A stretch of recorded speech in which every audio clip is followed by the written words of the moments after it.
اهلا بيكم، صباح الخير او مساء الخير على حسب الوقت اللي انتوا بتشوفوا فيه فيديو النهارده هنعمل مع بعض فيديو جديد.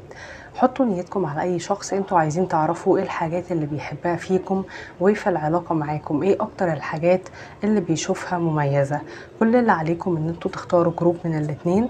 عندنا الجروب الاول الورده البينك،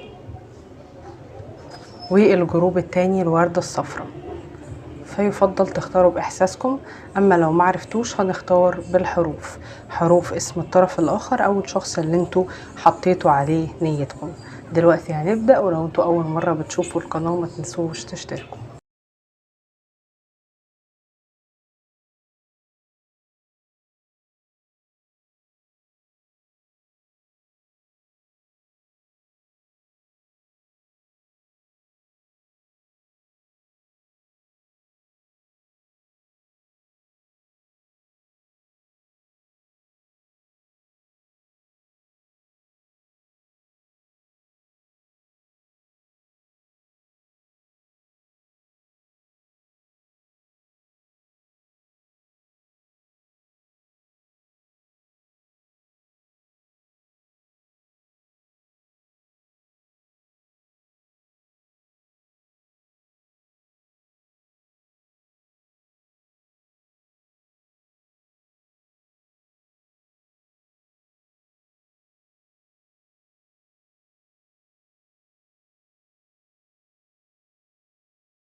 أهلا بيكم يا أصحاب الجروب الأول اللي اخترتوا الوردة البينك أو اللي اخترتوا بالحروف، حروف اسم الطرف الآخر. ويلا نشوف الطاقة العامة، الطاقة بتاعتكم، طاقة الطرف الآخر، طاقة العلاقة، الحاجات اللي بيحبها وبيشوفها اتراكتيف فيكم وكمان في العلاقة دي.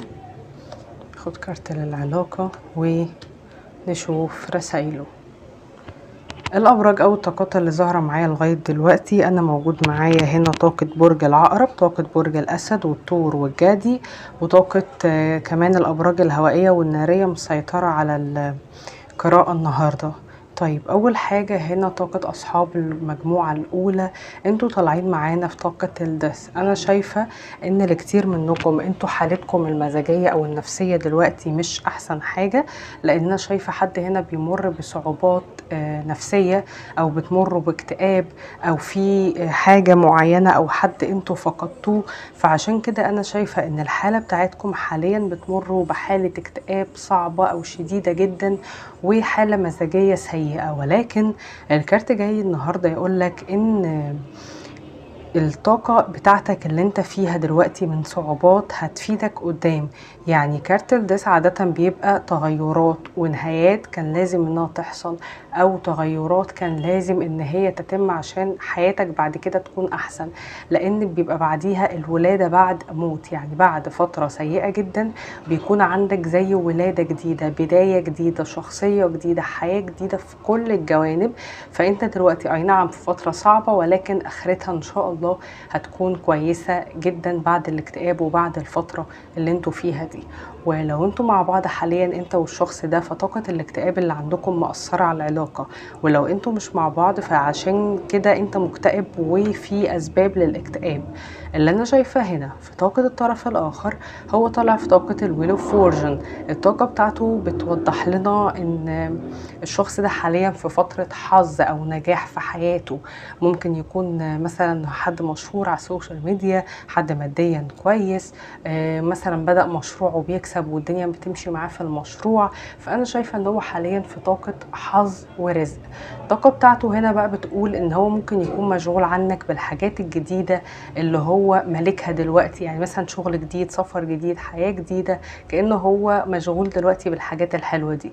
لبعضكم الشخص ده ممكن يكون اتغر عليك لما الحاجات دي جت واتسحل بعيد عنك، ويمكن ده الاكتئاب او سبب الزعل اللي انت فيه. فانا شايفة هنا ان كتير منكم الشخص ده ممكن يكون حروف اسمه بتبدأ ب ONRTAI ال. الحروف دي ممكن تكون من حروف اسمه، سواء بتبدأ بيها او لا، بس ده اللي انا شايفاه. طب بيحس بايه بقى تجاهك او الطاقة بتاعته في العلاقة؟ هو بيحس ان انت قدره، اللي هو انت قادر، انا مطمن ان انت موجود، انا مطمن ان احنا هنكون مرجوعنا لبعض، انا مطمن ان الوضع هيبقى كويس ما بيني وما بينك في النهاية. فانت للشخص ده بالنسبة له انت حرفيا قدره من الاخر. اللي انا شايفاه بقى هنا في الطاقة بتاعة العلاقة دي كارت السكس اوف سورد بيقول لنا ان ممكن يكون في تباعد مسافات، انت مثلا في مكان والشخص ده في مكان، علاقة سوشيال ميديا، علاقة فيها تباعد جغرافي، او مشكلة العلاقة دي الاساسية ان حد ساب العلاقة او ساب الوضع ومشي، او اختار حياة تانية او طريق تاني، او كان اناني او فضل نفسه. ده اللي انا شايفاه في الوضع بتاع العلاقة حاليا. طيب بالنسبة بقى هنا لإيه الحاجات اللي بيحبها فيكم أو بيشوفها مميزة فيكم، الشخص ده بيشوف إن أنت جسمك وشكلك ولبسك بيرفكت. لو أنت بنت بيشوفك برنسس كوين، حاجة كده يعني. هو بيشوفك ان انت جميلة جدا، وبيليق عليك اللبس، بيليق عليك كل حاجة، جسديا حلوة، شخصيتك قوية. فالحاجات اللي بيحبها فيكم الشخص ده خارجيا كده اللبس، الشكل، المظهر عامة. وكمان بيشوف ان انتوا شخصيتكم قوية جدا، عندكم قوة في شخصيتكم، شخصيتكم فيها سيطرة بس بحب. يعني الناس اللي تعرف تاخد اللي هي عايزاه بدلع او باسلوب معين او بمسايسة. فهو بيحب فيكم حتة الذكاء اللي في الطاقة بتاعتكم، وثقتكم في نفسكم، ان انتوا بتاخدوا اللي انتوا عايزينه بمنتهى الذكاء. فبيشوفكم اشخاص اذكياء جدا، فده اللي بيحبوا فيكم. واللي بيحبوا فيكم كمان ان انتوا ناس بتبص لقدام في حياتها، ما بتقعدوش تعيطوا وتعملوا دراما، لا انتوا بتبصوا لقدام طول الوقت في حياتكم. والشخص ده بيحب فيكم كمان ان انتوا عندكم تقل، يعني مش بتحبوا بسهولة، مش بتقع في الحب بسهولة، ما حبيتوش بسهولة. فهو بيحب طاقة التقل اللي موجودة في الطاقة بتاعتكم دي. طيب ايه اللي بيحبه في العلاقة؟ بيحب السعادة والوقت الحلو اللي بتقضوه في العلاقة مع بعض، وهو عنده تفاؤل في العلاقة دي ان نهايتها هتكون كويسة، ولكنه عارف ان الوقت الحالي مش وقت مناسب للعلاقة دي. بيقولك في رسايله بيعترف ان هو محتفظ بكل رسايلكم مع بعض، محتفظ بكل حاجة انت بتبعتها له.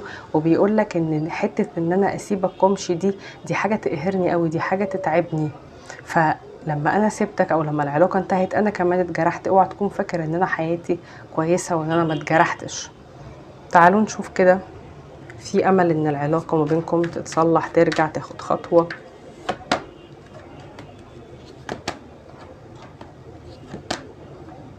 انا شايفه ان في فرصه فعلا، والشخص ده ممكن يكون هيبرر لك ويوضح لك بعض الامور، ولكن المسج بتنصحك ان انت تكون حازم وليك كلمه في العلاقه دي.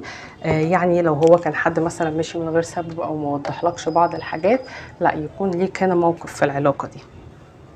طيب تعالوا نشوف من البوكس ده كده رسائل. ناخد 3 رسائل ونشوف هيقولوا لنا ايه.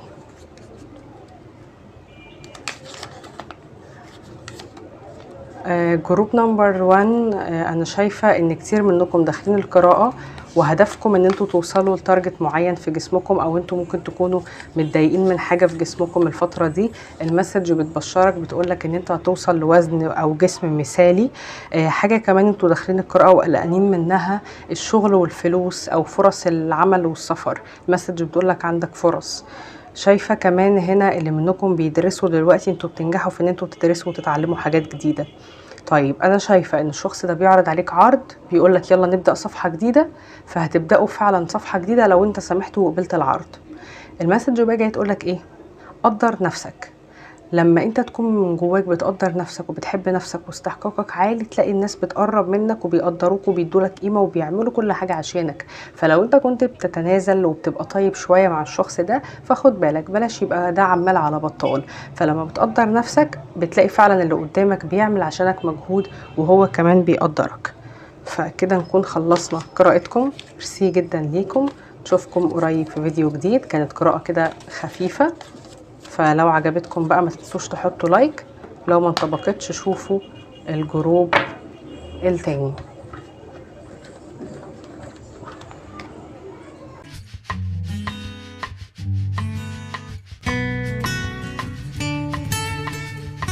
اهلا بيكم يا اصحاب الجروب التاني اللي اخترتوا الوردة الصفراء او اللي اخترتوا بالحروف، حروف اسم الطرف الاخر او الشخص اللي انتوا اخترتوه. ويلا نشوف الطاقة العامة.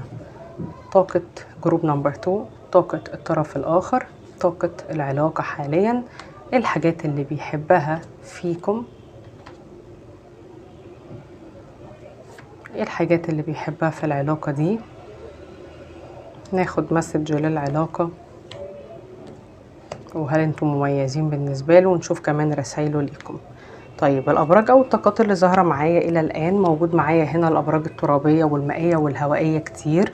موجود معايا طاقة برج الأسد والثور والجدي والجوزاء والسرطان والدلو.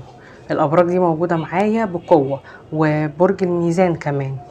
طيب ده اللي هنا طالع معانا إلى الآن. أول حاجة طاقة جروب نمبر 2، انتوا طالعين معانا هنا في كارت الفور اوف بنتكلز. الكارت هنا بتاعكم بيقول ان انتوا اشخاص عندكم حكمة، والطاقة هنا الترابية في الطاقة بتاعتكم بتقولي ان انتوا عندكم ثبات، استقرار، عارفين انتوا عايزين ايه وبتسعوا اليه، اشخاص متزنة بمعنى الكلمة. الطاقة بتاعتك بتقولي ان كتير منكم ممكن تكونوا بتعانوا من ظروف او من ازمة مادية، فبتحاولوا ان انتوا تحافظوا على كل فلوس جاية لكم. ممكن كمان الطاقة بتاعتكم دلوقتي تقولي ان انت في طاقة تمسك بموقفك او تمسك برأيك او بشرطك. يعني مثلا الشخص ده ممكن انت تكون حطيت شرط معين لاستكمال العلاقة، والى الان انت متمسك بالحاجة دي وعايزها ان هي تحصل، يا اما انت مش هتكون موجود معاه. مثلا انا شايفه انت في الطاقة بتاعتك الحالية انت بتراقبه ومهتم بيه قوي، ومتابع كل حاجة مثلا بينزلها. ولكن انا شايفه طاقه اشخاص اذكياء وبيعرفوا يوصلوا للي هم عايزينه. الطاقه بتاعتك بتقول ان انت متمسك بموقفك وقافل على مشاعرك. يعني مثلا انا مشاعري مش تغلبني، مش هكلمه، مش هبدا، هحافظ على نفسي، على استقراري، على قلبي، على مشاعري، على عطائي. يا اما دي طاقتك عامه من زمان، او في حاجه معينه الشخص ده عملها اضطرتك ان انت تتعامل معاه بالطاقه وبالطريقه دي. لان انا شايفه انت حد ذكي جدا ومستحيل تخلي حد يستغلك. ممكن تدي للي قدامك كل اللي هو عايزه، لكن لو حسيت ان هو بيستغلك او بيجي عليك او بيستغل طيبتك، انت بتقلب عليه جامد جدا. لان انا شايفاك ذكي وبتقدر ان انت تصبر وتسيب اللي قدامك كده يلف حوالين نفسه وتستفزه، ويجي لك بقى تعمل فيه اللي انت عايزه. دي بالظبط الطاقه بتاعتك والخطه بتاعتك يا اصحاب الجروب التاني. طاقه بقى الطرف الاخر، انا شايفه ان الشخص ده ممكن يكون شغله بيسافر كتير، بيتعامل وبيتواصل مع الناس كتير، منفتح عن العالم لاقصى الدرجات. ممكن يكون الشخص ده بيشتغل شغلانه مهمه او مؤثره او ناس كتير تعرفه وهكذا. اللي انا شايفاه في الطاقه بتاعته ان هو بيقفل راوند في حياته وبيبدا دايره او راوند جديده بمعنى اصح. الشخص ده انا شايفه وانتوا كمان شايفين ان هو مسحول في حياته اكتر ما مسحول او مركز في العلاقه دي. ويمكن ده سبب تمسكك بموقفك، وسبب ان انت تكون بتتعامل مثلا بحذر، بحفاظ على حقوقك وهكذا. لان انت هنا بتشوف ان الشخص ده مشغول في سفره، في شغله، في حياته، في علاقاته، ومش مهتم بالعلاقه دي. لكن خليني اقول لك يا جروب نمبر 2، ان كانت مشكله الشخص ده مش ان هو بيخون او كده، لا، هو ممكن كان مشكلته ان هو مريح شويه لانه ضامن وجودك، فعشان كده انت بدات ان انت تبالانس شويه، ويمكن ده هيجيب نتيجه. لان هو بيشوفك العالم على فكره ومرجوعه اليك، بس بيحس انتوا مختلفين، بيئات مختلفه، ثقافات مختلفه وهكذا. اللي انا شايفاه في طاقه العلاقه دي ان دي ممكن تكون علاقه احنا الاتنين نعرف بعض من سنين، بنحب بعض من سنين، او في البدايه كنا اصدقاء، بعد كده بدانا ان احنا نقرب من بعض. ممكن انتوا تكونوا حاليا اصدقاء، او العلاقه دي لو صعبه احنا حطيناها في زون ان احنا صحاب. انا شايفه ان عشرتكم طويله وعشرتكم حلوه، وكل واحد بيفتكر ذكريات العلاقه وبيتمنى ان كل الحاجات الحلوه انها ترجع تاني. في ممكن هدايا، في صور، في حاجات انتوا محتفظين انتوا الاتنين بيها. ده اللي انا شايفاه في الطاقه العامه بتاعه العلاقه. طب ايه الحاجات اللي بيحبها فيكم؟ بيراك متناقض وبيحب التناقض بتاعك، بمعنى بيشوفك العقل والقلب، الحنيه والشده، المشاعر والجفاف، الاتنين مع بعض. بيشوفك ان انت كل حاجة ونقدها. بيحب ده، بيحب ده. الشخص ده على فكرة بيحب الحاجات المختلفة، فنقدر نقول ان هو بيحبك بتناقضاتك بكل ده. طيب انا شايفة هنا ان من ضمن الحاجات اللي هو بيحبها فيكم ان انتوا اشخاص عندكم حنية، وبتحسوا بمسؤولية تجاه الشريك او الشخص اللي في حياتكم. انتوا ممكن تكونوا بتحبوا تاخدوا دور شويه الاب او الام في العلاقات، ودايما عايشين دور المنقذ او المضحي او الحد اللي بيعمل مجهود والحد اللي بيحل الوضع. فبيحب ده، بيحس منكم باحتواء، خصوصا ان ده حد ممكن اغلب حياته بعيد عن اهله، او هو مش متفاعل مع الناس اللي حواليه، او حياته كلها بقى شغل وجد وبتاع، فبيحس معاك بايه، حاجات حلوه كده بتحصل. ده اللي انا شايفاه. بيحب فيك كمان حته ان انت عقلاني وفي نفس الوقت عاطفي، يعني بتعرف ان انت توازن امتى تدي حب وامتى تدي اهتمام، وامتى تكون بتعمل كل حاجة حلوة، وامتى تكون شديد او حاد او تحط قرار او عندك حدود ومبادئ. فهو بيراك قوي، بيراك حتى وانت بتعبر عن مشاعرك قوي وتقيل، وعارف مين تديله حب ومين تديله حرفيا فوق دماغه. فهو بيحب البالانس اللي في الطاقة بتاعتكم ده. طيب اللي بيحبه في العلاقة بيشوف ان العلاقة دي فيها انسجام قوي جدا، وبيشوف ان انت الليدر في العلاقة. يعني انت لو الدنيا معاك كويسة وانت راضي عنه، العلاقة تمشي بيرفكت، ولو انت مش راضي عنه او متضايق منه، العلاقة هتبقى زي الزفت. فهو بيشوف ان انت الليدر في العلاقة دي، والعلاقة فيها توافق عالي جدا. طب هل انتم مهمين بالنسبة له؟ جدا. طب ايه اللي يثبت انه هياخد خطوة او هيبادر بفعل من اجلكم الفترة الجاية؟ بيقول لكم ايه بقى في رسايله؟ بيقول لكم انا عايز نبدأ مع بعض من جديد، عايز نبدأ مع بعض تاني، وانا ساعات بسمع صوتك في راسي. انا بحب صوتك وساعات بسمع صوتك في راسي، بحس ان احنا متواصلين روحانيا مع بعض. انتوا بتعملوا تخاطر شكلكم كده، يعني من بره متجاهلين ومن جوه بتعملوا تخاطر. يلا نشوف رسائل من هنا، ناخد ال3 رسائل دول نشوف هيقولوا لنا ايه عن العلاقة او الوضع الحالي. انا شايفة ان في ناس بتحقد عليكم او بتحسدكم على العلاقة دي. العلاقة دي ممكن متأثرة بحقد، بأسحار، بحسد.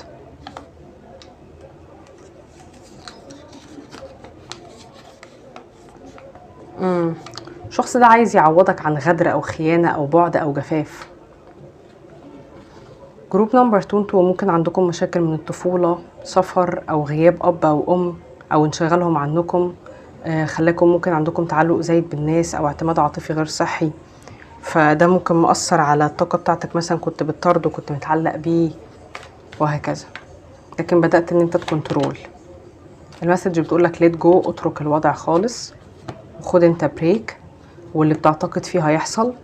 انت تستاهل حاجات اكتر من اللي الشخص ده بيقدمها لك، فيا اما يقدمها لك يا اما تحتفظ بنفسيتك. وانت عامة محتاج توازن يا جروب نمبر 2. فكده نكون خلصنا قراءتكم. ميرسي جدا ليكم، ونشوفكم قريب في فيديو جديد. لو القراءة انطبقت معاكم ما تنسوش تحطوا لايك، لو ما انطبقتش شوفوا الجروب الاول.